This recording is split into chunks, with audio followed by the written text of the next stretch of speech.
Welcome to the Military OneSource Podcast. Military OneSource is an official program of the Defense Department with tools, information, and resources to help families navigate all aspects of military life. For more information, visit MilitaryOneSource.mil. Welcome to the podcast. I'm Bruce Moody. We're welcoming Amanda Mitten back to the podcast. We'll talk about building your child's safety skills to help prevent unhealthy sexual behaviors. Amanda, welcome back to the podcast. Hello. Thank you so much for having me. It's a pleasure to be back. Yep. It's always good to have you with us. We always touch on really important topics that are really of great interest to families. So before we get into that, let's learn a bit about you and what it is that you do and where you're located. Sure, I would love to. I am a licensed professional counselor. I was born and raised in Oklahoma, currently living in Oklahoma City. I've worked for the University of Oklahoma Health Sciences Center for coming up on 10 years, which doesn't feel right, but somehow is. In my time here, I've really had such an incredible opportunity to gain expertise in so many different areas related to child mental health. I think the thing that has brought me here to this podcast is related to my work as a lead trainer in the University of Oklahoma Problematic Sexual Behavior Cognitive Behavioral Therapy Model. We are a part of the National Center on Sexual Behavior of Youth, which we will continue to reference and something I'm sure folks are familiar with. I'm also a certified therapist in trauma-focused cognitive behavioral therapy. And in addition to just the credentials, which are, whatever, boring, blah, blah, blah, I do have a particular connection to supporting children and families through hardships and building hope for their futures, whether that's through therapy or supporting in prevention-related services. Well, great. And this will be a conversation really aimed at parents, giving them information, resources, definitions, and the such that really will be helpful to parents. So let's get some definitions underway first. What would constitute unhealthy sexual behavior in children? It's a really good question, and I'm sure something that comes to parents' minds frequently. I would also, I know that as a part of this podcast series, many of my colleagues have come on and spoken about sexual behavior in youth as well. And so I encourage folks to go back and listen to previous episodes. However, we do tend to think about sexual behavior as occurring on a spectrum. The spectrum includes behaviors that are considered normative to inappropriate to problematic to harmful and illegal behaviors as well. Inappropriate are those that we might consider to be more unhealthy in nature, or those behaviors that would fall outside of what would be considered a typical part of development. From a prevention standpoint, and in considering sort of the alternative to that, healthy sexual development, our goal is to empower and support families in having open conversations with their children about their bodies, private parts, respect, boundaries, consent. The list certainly goes on and on. These discussions are also really encouraged to include information on abuse prevention, in other words, keeping ourselves safe, as well as age-appropriate sex education. So we're looking at these behaviors, as you said, in a continuum. We're starting with, I think you said, expected behaviors or typical behaviors, and there is a range of behaviors that goes into the area of problematic and illegal. Do I have that right? That's correct. Yes. Great summary. Okay. So when we look at these behaviors, how prevalent are these behaviors, and what would be some of the vulnerability factors associated with them? Prevalence can be a really difficult thing to measure as it relates to children and sexual behaviors and sexual acting out. Nationwide, there are going to be different statutes, regulations, and laws surrounding reporting child-initiated sexual behaviors. And so because of that, the number of children who engage in inappropriate or problematic sexual behavior is really quite unclear. While having these numbers can be helpful to ensure our communities are providing appropriate education, treatment resources to families in need, we're also cautious of tracking, as there is still quite a bit of stigma and stereotype surrounding sexual behavior. It's important to be mindful that systems in place aren't meaning to perpetuate harmful stereotypes, but they can do that. However, some things that we do know, when we think about sexual play, for example, something that might fall more closer to the continuum of typical or moving into slightly inappropriate behavior, we do know that sexual play does occur across childhood. It's not only in preschool children. I think that can sometimes be an assumption that folks hold. It also tends to occur with children that are already known to each other. That might be siblings, peers, cousins, folks they spend a lot of time with. And when we look at some of the retrospective research around sexual play, it indicates that it's actually fairly common. So upwards of 66 to 80% of adults who have been surveyed have said that that's an experience that they have had. And important to note that if the play is really considered truly sex play and not something that's moved down the spectrum of being or continuum of being inappropriate or problematic, the encounter retrospectively tends to be perceived as positive or neutral. To your question about vulnerability factors surrounding development of problematic sexual behaviors, I think it's really important to consider the impact of sexual abuse, modeling of sexuality in the child's environment. We're also going to think about the modeling of coercion in their environments. That might include things like domestic violence, physical and harsh parenting practices. Also, parental capacity makes a big difference. So those factors might include things like difficulties in a caregiver's life that would hinder their ability to engage in those positive parenting strategies. But then there's also going to be child vulnerabilities as well, and strengths. But any of those sort of like predisposed conditions like ADHD or just difficulty with impulse control. I think the short answer is that in general, there are multiple pathways that lead to problematic sexual behavior that are varied and maybe intersecting as well. So in other words, it's maybe not just one specific factor. Okay. So when we look at these various factors, these pathways, these vulnerabilities, what are some of the protective factors that can help prevent problematic sexual behaviors? Protective factors are the things that this is where we want to focus. This is what we want folks to really take away in a big way. So a lot of obviously what we've talked about already has been those sort of like heavier and tougher topics around what if these things happen, what are the vulnerabilities? And we know these vulnerabilities exist. It's also really important to note that the development of problematic sexual behavior is not a one-way street from any of those things we just talked about. In addition to this, there are so many supportive and protective factors that parents can bring into their home and their child's environments to promote healthy sexual development. To do this, it's really important that parents promote and model healthy boundaries with others and do their best. Obviously, some of this is outside of our control, but do their best to protect their children from harm and trauma. This might include helping their children develop language and clear steps for how to respond and what to say in situations in which they feel unsafe or uncomfortable. Age-appropriate parental guidance and supervision is going to be critical. That would also include opportunities for pro-social experiences, guidance around decision-making, modeling of healthy peer relationships to help their child build confidence. Also, increase positive and open communication between and within the family. Create space to give them experiences in which they can develop healthy and adaptive coping skills through all of this. So these are a lot of what ends up to be conversations that parents are going to have with their children. What are these conversations, or what should these conversations look like between parents and their children? Absolutely. I think in general, we tend to be huge proponents of parents creating a little bit of an open door policy. I sort of put that in quotes, obviously, as we're talking about sexual behavior, privacy, modesty, all those things. Maybe not literally an open door, but figuratively creating an open door policy when it comes to engaging with their children. In doing so, they set themselves up to create a safe space for their children to come to them with the hard questions or the uncomfortable questions. So specifically, parents can support their children in establishing all of those protective factors we just discussed. I think as a parent, sometimes it can feel tempting to put your child in a bubble and never let them out. There's so much going on in our world that can feel unsafe, and our world is very scary at times. We know, however, that putting them in that bubble is not how they develop skills in assertiveness, pro-social behavior, or in how to keep themselves safe in the long run. I think parents should help themselves and work towards feeling prepared to give their child steps for how to respond in situations that make them feel unsafe or uncomfortable.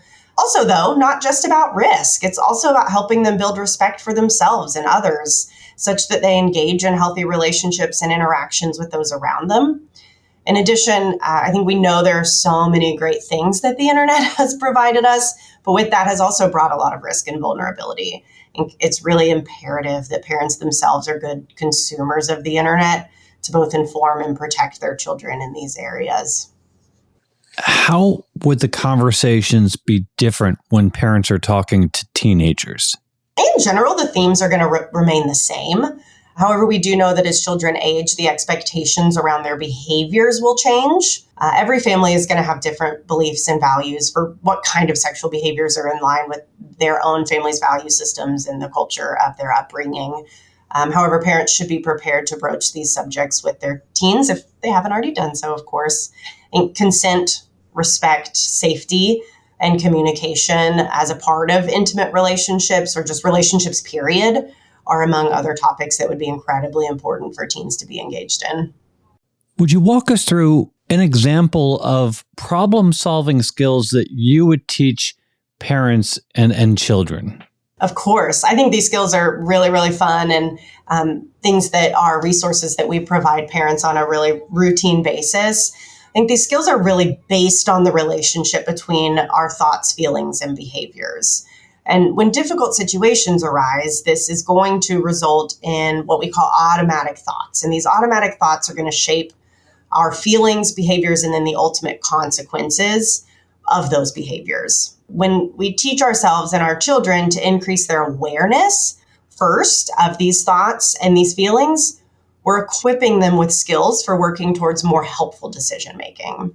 So for parents, I think it's helpful to equip them with the skills for identifying patterns in their child's behavior that may lead to more inappropriate or unhelpful decision making to sort of catch it on the front end. So perhaps I know my child is more likely to make a poor decision when they're bored.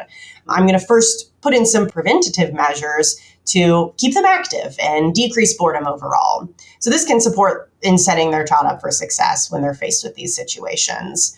When we're putting those problem-solving skills into place, though, the first step is really to stop and identify the feelings that are arising for the child and support them in doing so. This is going to support them in being more aware of how certain feelings lead us to make certain decisions. So again, that pattern development we just discussed. It's important to use this as an opportunity to also give children skills in how to relax or calm their big feelings. Things like deep breathing or engaging in muscle relaxation, where we progressively tense and relax muscles to teach our body what it feels like to be relaxed.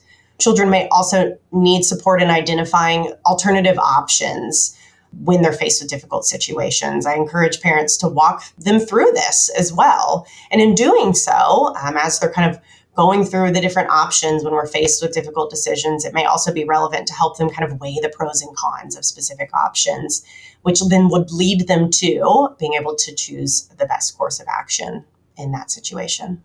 Let's bring this problem-solving skills into the military life. Military families move a lot, such as during a PCS when they're doing a military move. That is going to be one example of children finding themselves in new social situations. In what ways can parents help their children navigate these new social situations? As we discussed with respect to those protective factors, the development of pro-social peer relationships, this would be true for children and adults, is a significant predictor of healthy and helpful decision-making in the long run. I think I would support parents in preparing themselves to talk with their child about both positive and negative peer pressure. And as previously discussed, preparing them for managing situations that might feel risky or uncomfortable as we're entering into a lot of newness. We know that changes and transitions may also bring about a lot of big feelings for both children and their parents. Let's normalize those feelings. They're so normal. And so creating that space for their child to share their feelings, I think, is going to be really integral to normalizing and validating a child's experience during these transitions and these changes. When there are these times of transition for children, I also tend to advocate for parent within as much as they can to provide as much consistency and predictability within that environment that they have control over. So maybe that's the home environment. I think this really helps the child feel more in control in certain spaces when the zoomed out version of that perhaps is that things in general feel more out of control, but adds that semblance of control in those moments.